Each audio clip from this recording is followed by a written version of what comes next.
আসসালামু আলাইকুম। কেমন আছেন সবাই? আশা করছি আল্লাহর রহমতে অনেক ভালো আছেন। আমি আলহামদুলিল্লাহ বেশ ভালো আছি। কাছে এবং দূরে, দেশ এবং দেশের বাহিরে যে যেখান থেকে আমার আজকের এই ব্লগ ভিডিওটি দেখছেন তাদের সবাইকে স্বাগতম।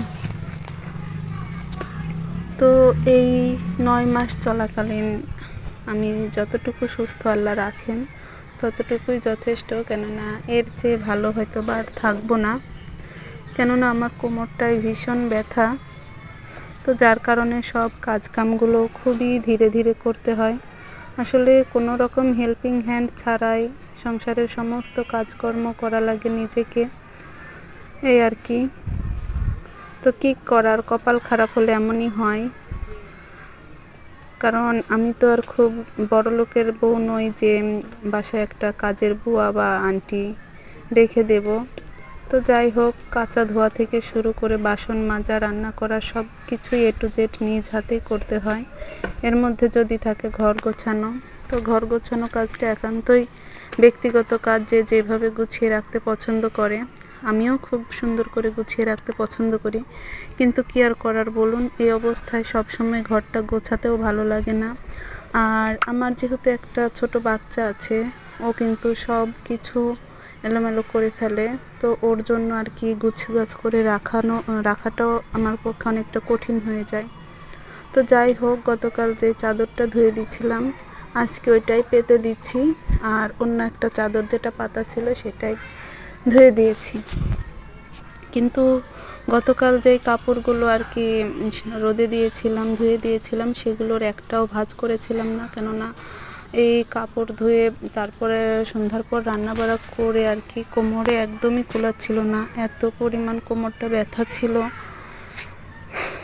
তো যাই হোক, সেগুলো আজকে ভাঁজ করব, আর ঘরটাকেও একটু গুছিয়ে নেব। ঘরটাতে আসলে প্রত্যেক দিন মুছলেও ধুলা পড়ে, কেননা জানি না, এটাতে প্রচুর পরিমাণে আসলে গ্রামে বাড়ি হলে যা হয় আর কি। আসলে যখন মনে করুন উঠান ঝাড়ু দিচ্ছি তখন ধুলো চলে আসছে, যখন চুলা থেকে ছাই উঠাচ্ছি তখন ছাই উড়ে আসছে। তো এই সব মিলিয়ে আর কি ধুলোই ধুলোময়। গ্রামের বাড়িতে একটু বেশি ধুলো থাকে শহরের তুলনায়, আর আমার বাড়িটা একদমই শুকনা খটখটে। তো যার কারণে একটুখানি কোনো কিছু ঝাড়া দিলেই ধুলো আর ধুলো। আর ওয়ারড্রপেও আমার জুনাইদের বই খাতা হিবিজিবি অনেক কিছু জমা হয়ে আছে, তো সেগুলো এখন গোছগাছ করে নেব। তো দেখুন, আমার ছেলেটা কিন্তু এখনও স্কুলে ভর্তি হয় নাই, বাট ওকে আমি একটুখানি বাসায় বসে আর কি যতটুকু পড়ানো বা এগিয়ে রাখা সম্ভব ততটুকু কাজই করি। তো সেক্ষেত্রে ওর এগুলো আর কি এক্সট্রা থেকে যাচ্ছে। আর ওয়ারড্রপটা এখন আমি ক্লিন করে নেব।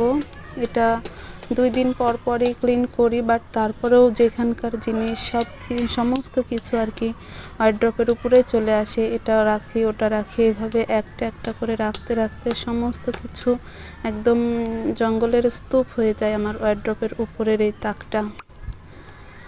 আগে কিন্তু প্রত্যেক দিনই এটা পরিষ্কার করতাম, কিন্তু এখন আর ভালো লাগে না, শরীরেও কুলায় না।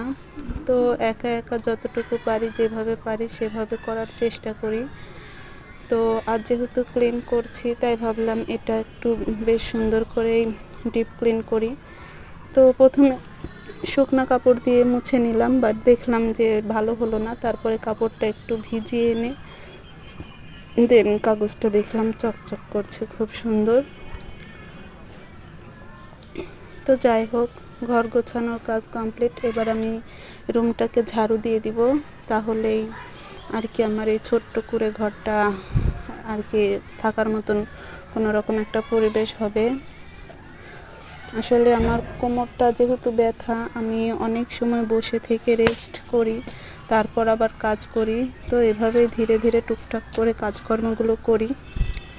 তো দেখুন, আমার ঘরের ফাইনাল লুকটা এই অবস্থায় আর কি।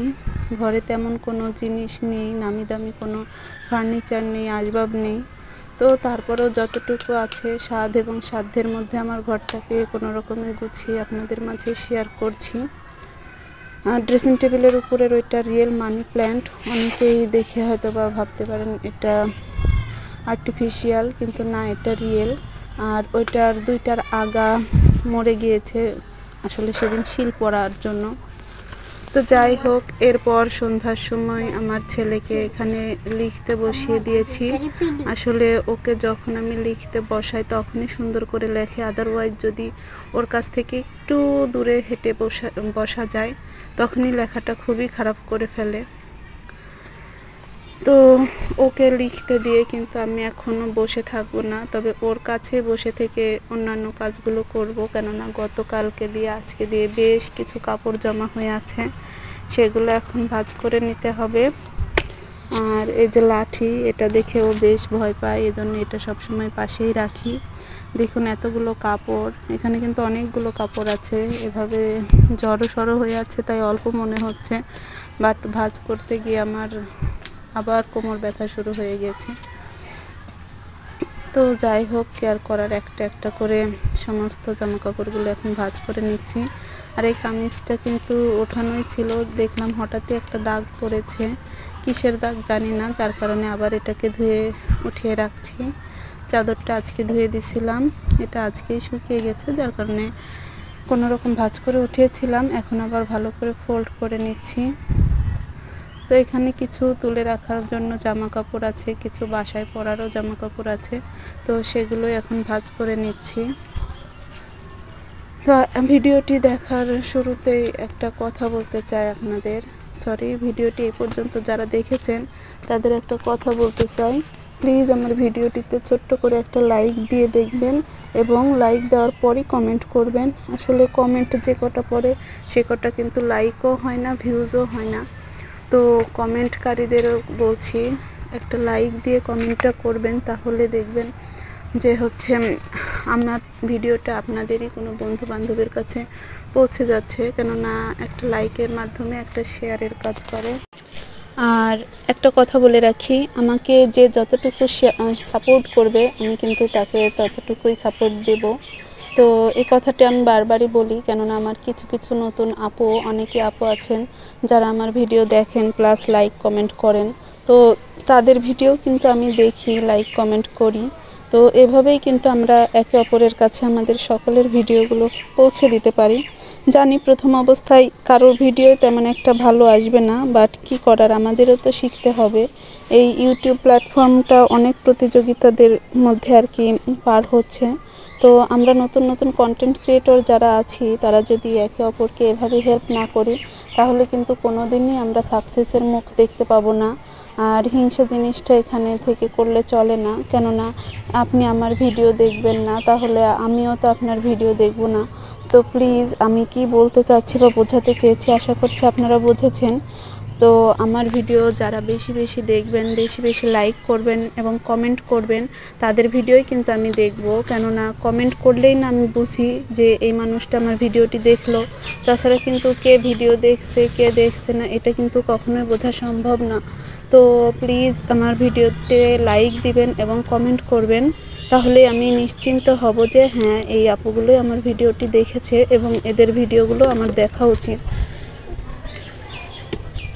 তো দেখুন, প্রথমে আমি বড় জামা কাপড়গুলো আর কি ভাঁজ করে নিলাম, আর এরপর আমার ছেলের জামাগুলো ভাঁজ করে নিচ্ছি। আসলে ছোট হলেও এগুলো তো গোছগাছ করতে অনেকটাই সময় লেগে যায়, আর কাজ তো কাজই, ছোট হোক কিংবা বড়, বসে হোক কিংবা দাঁড়িয়ে। তো এই কাজগুলো করার পরই কিন্তু আমার কোমরটা আবার ব্যথা শুরু করে, আর এই সময় কিন্তু আমার কোমর ব্যথা কখনোই কমে না, জানি না কখন কমবে, হয়তোবা বাচ্চা হওয়ার পর কমবে, কেননা আমার প্রথম সন্তান হওয়ার একটা অভিজ্ঞতা আছে। ছেলেটা হওয়ারও বেশ কিছুদিন পর এই কোমর ব্যথা থেকে মুক্তি পেয়েছি, আর আজকে 2 মাস যাবৎ এই কোমর ব্যথা নিয়ে আবারও ভুগতেছি। তো যাই হোক, সবাই আমার এবং আমার সন্তানের জন্য দোয়া করবেন, আমরা মা ছেলে যেন ভালো থাকি। আর আমরা যদি ভালো থাকি তবে অবশ্যই ফিরে আসে আপনাদেরকে আবার জানাবো, ভিডিও করব। তো এবার আমার ছেলের বাবার জামাগুলো ভাঁজ করে নিচ্ছি।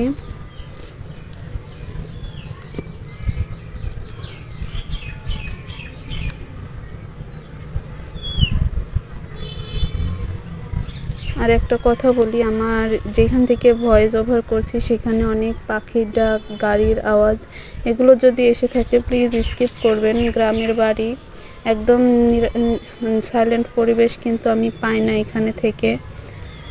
তো এভাবেই কিন্তু এক এক করে দেখুন আপনাদের সঙ্গে কথা বলতে বলতে সব জামা কাপড়গুলো আমি ভাঁজ করে নিলাম। যদিও ভিডিওতে আমি 20 মিনিটের ভিডিও শেয়ার করছি, কিন্তু কাজ কিন্তু আমার ঠিকই 1-1.5 ঘন্টা লেগে গিয়েছিল। আর এখন আমি এই ড্রেসগুলো আর কি সব কিছু ঠিকঠাক জায়গা মতো রেখে দেব। আমারগুলো আমার সেলফে, আমার ছেলেরগুলো তার জায়গায় এবং তার বাবারগুলো তার জায়গাতে রেখে দিচ্ছি, তাহলে খুঁজে পেতে আর সমস্যা হবে না। আর ঘরে যেহেতু আলনা নেই, তো সেজন্য কিন্তু এই ছোট্ট একটাতে আমাদের 3 জনের জামা কাপড় বেশ সুন্দর করে ভাঁজ করে রাখি। তো যাই হোক, আজকের ভিডিওটা এখান থেকে বিদায় নিচ্ছি। ভালো থাকবেন সবাই। আল্লাহ হাফেজ। আসসালামু আলাইকুম।